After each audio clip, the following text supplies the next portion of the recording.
और आंदोलनकारी 1 से 2 हो जाए तो 11 होते हैं। ਅੱਜ ਫਿਰ ਲੋੜ ਪੈ ਗਈ ਹੈ ਇੱਕ ਸੰਘਰਸ਼ ਵਿੱਢਣ ਦੀ। देश बचेगा आंदोलन से, देश बचेगा क्रांति से, देश बचेगा कि पॉलिटिकल पार्टी देश को कहां ले जा रही है। बड़े साथी रहे ने ਉਹ ਸਿਆਸਤ ਦੇ ਵਿੱਚ ਉਹਨਾਂ ਨੇ ਪੈਰ ਰੱਖਿਆ। ਜਦੋਂ ਸਵਾਲ ਕੀਤੇ ਗਏ ਉਹ ਕਹਿੰਦੇ ਜੇਕਰ ਸਿਸਟਮ ਨੂੰ ਸੈੱਟ ਕਰਨਾ ਸਾਨੂੰ ਸਿਸਟਮ ਦੇ ਵਿੱਚ ਆਉਣਾ ਪਏਗਾ। क्योंकि 5-6 मुख्यमंत्री बन गए, उनको वापसी आना पड़ेगा। हम जहाँ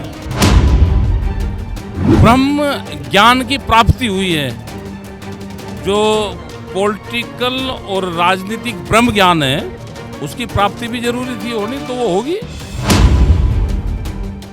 हिंदुस्तान का सबसे बड़ा आंदोलन जो चला रहे वो झारखंड के लोग चलाते हैं। तो सेंटर सरकार है वो झगड़ा करवाना चाहती है। वो पंजाब में हरियाणा और पंजाब का बात करेगी, वो सिख नॉन सिख की बात करेगी। बोलते कुछ है, काम कुछ करते हैं। ये झूठ बोलने में नंबर 1 है।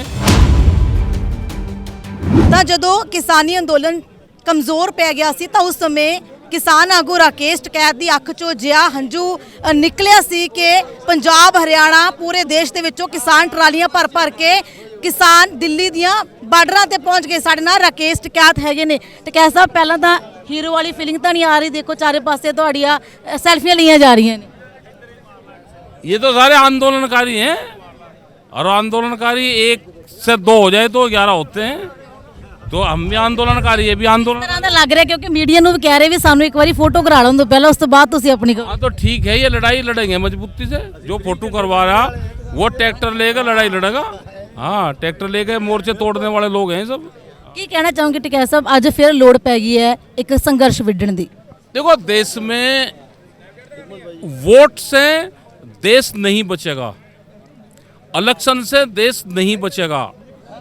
देश बचेगा आंदोलन से, देश बचेगा क्रांति से, देश बचेगा कि पॉलिटिकल पार्टी देश को कहां ले जा रही है, उससे बचेगा। पूरे सिस्टम पे देश में कब्जा हो गया। लोकतांत्रिक व्यवस्था ध्वस्त हो चुकी है।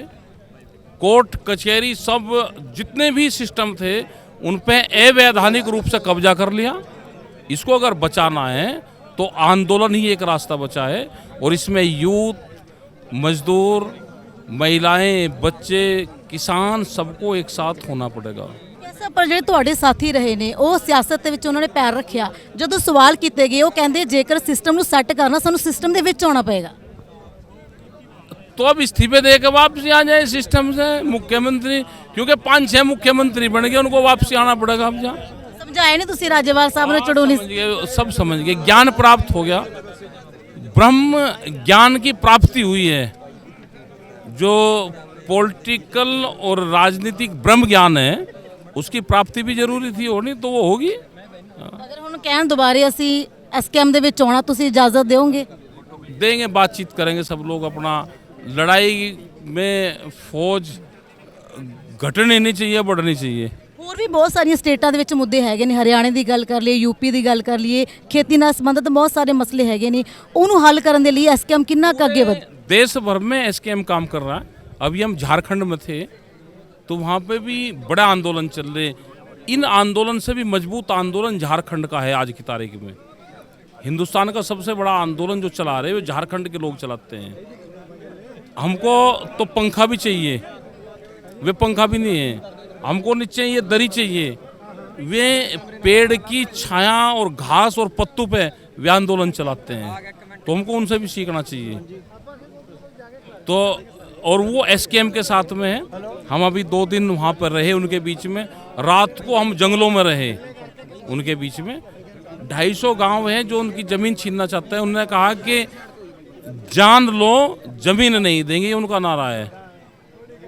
यहाँ के लोग अगर शहर के नज़दीक है तो ज़मीन बेच देते हैं अपनी। वे एक भी गज ज़मीन अपनी नहीं बेचते और बड़े आंदोलन चला रहे हैं। तो उन आंदोलन से हमको सीखना पड़ेगा, और वे सब आंदोलन एसकेएम का हिस्सा है वे लोग। ਅਗਰ ਲੋੜ ਪਈ ਤਾਂ ਪੰਜਾਬ ਦੇ ਵਿੱਚੋਂ ਹਰਿਆਣਾ ਦੇ ਵਿੱਚੋਂ ਕਿਸਾਨ ਜਾਣਗੇ ਛੱਤੀਸਗढ़? जाएंगे छत्तीसगढ़, बिल्कुल जाएंगे छत्तीसगढ़। छत्तीसगढ़ यही है ना। अगर देश में आंदोलन, अगर किसी स्टेट किसी पे मुसीबत हो तो अपने डिस्ट्रिक्ट हेडक्वार्टर पे ही आंदोलन करो उसके पक्ष में। अपना छत्तीसगढ़ वहीं बनेगा। अगर पंजाब के किसानों पे मुसीबत हो तो पूरे देश में उनके पक्ष में आंदोलन करें। तो अपने गांव को ही पंजाब बनाओ। तो अब फिजिकल रूप से ज़्यादा जाने की ज़रूरत नहीं है, अब वैचारिक आंदोलन ज़्यादा होंगे। उस पर हम 1 साल काम करेंगे और बड़े आंदोलन की ज़रूरत होगी तो 2023 में बड़े आंदोलन की ज़रूरत पड़ेगी। ਕੇਂਦਰ ਦੀ ਹੁਣ ਜਿਹੜੀ ਸਟੇਟ ਦੀਆਂ ਸਰਕਾਰਾਂ ਹੈਗੀਆਂ ਉਹਨਾਂ ਦੇ ਅਧਿਕਾਰ ਤੇ ਕਿਤੇ ਨਾ ਕਿਤੇ ਡਾਕਾ ਮਾਰਿਆ ਜਾ ਰਿਹਾ, ਜਿਵੇਂ ਪਾਣੀਆਂ ਦਾ ਮਸਲਾ ਆਪਾਂ ਕਹਿ ਦਈਏ। वो आपस में सरकारें प्रदेशों को लड़ाना चाहती है, उनसे हमको बचना है। जो सेंटर सरकार है वो झगड़ा करवाना चाहती है। वो पंजाब में हरियाणा और पंजाब का बात करेगी, वो सिख नॉन सिख की बात करेगी, वो यहाँ पे गुरु ग्रंथ साहब और मंदिर और मस्जिद की बात करेगी। वो हरियाणा में जाएगी तो वो दूसरे इशू पे बातचीत करेगी, वहाँ पे जाट और नॉन जाट की बात करेगी। उत्तर प्रदेश में हिंदू और मुस्लिम की बात करेगी। वो गुजरात में जाएगी तो वहाँ पे पटेल और नॉन पटेल की बात करती है। वो महाराष्ट्र में जाती है तो मराठा नॉन मराठा की बात करती है। तो ये जो सरकार है सेंटर में, ये तोड़फोड़ की राजनीति करती है। ਪਾਸੇ ਦਾ ਸਰਕਾਰ ਕੇਂਦਰ ਕਹਿੰਦੀ ਹੈ ਵੀ ਸ਼ਾਂਤੀ ਰੱਖਣੀ ਆ ਅਸੀਂ ਮੁਲਕ ਦੇ ਵਿੱਚ ਵੀ ਕੋਈ ਜੰਗੀ बोलते हैं, ये बोलते कुछ है, काम कुछ करते हैं। ये झूठ बोलने में नंबर 1 है। जब कभी मेडल मिलेंगे तो ये गोल्ड मेडल जीतेंगे।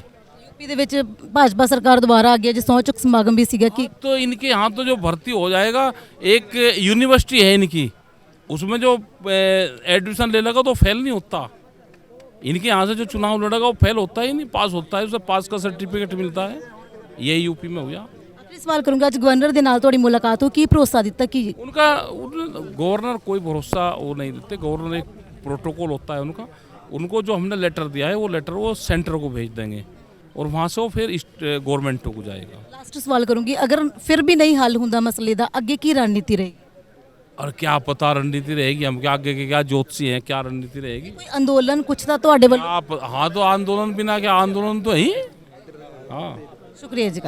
ਸੋ ਇਸ ਸੰਜੀ ਕਿਸਾਨ ਆਗੂ ਰਾਕੇਸ਼ ਟਕੈਤ ਤਾਂ ਅੱਜ ਗਵਰਨਰ ਦੇ ਨਾਲ ਕਿਸਾਨ ਆਗੂਆਂ ਦੇ ਵੱਲੋਂ ਮੁਲਾਕਾਤ ਕੀਤੀ ਪੰਜਾਬ ਦੇ ਵੱਖ-ਵੱਖ ਮਸਲਿਆਂ ਨੂੰ ਲੈ ਕੇ। ਤਾਂ ਅੱਜ ਰਾਕੇਸ਼ ਟਕੈਤ ਵੀ ਪੁੱਜੇ ਸਨ ਮੋਹਾਲੀ ਦੇ ਵਿੱਚ, ਤਾਂ ਉਹਨਾਂ ਦੇ ਵੱਲੋਂ ਮੁਲਾਕਾਤ ਜਿਹੜੀ ਹੈ ਕੀਤੀ ਗਈ ਹੈ। ਕਹਿ ਰਹੇ ਨੇ ਕਿ ਗਵਰਨਰ ਦੇ ਵੱਲੋਂ ਭਰੋਸਾ ਦਿਵਾਇਆ ਗਿਆ ਕਿ ਰਾਸ਼ਟਰਪਤੀ ਤੱਕ ਉਹਨਾਂ ਦਾ ਜਿਹੜਾ ਮੰਗ ਪੱਤਰ ਉਹ ਦੇ ਦਿੱਤਾ ਜਾਏਗਾ। ਕੈਮਰਾਮੈਨ ਪੰਕਜ ਦੇ ਨਾਲ ਕਮਲਦੀਪ ਕੌਰ, ਮੋਹਾਲੀ।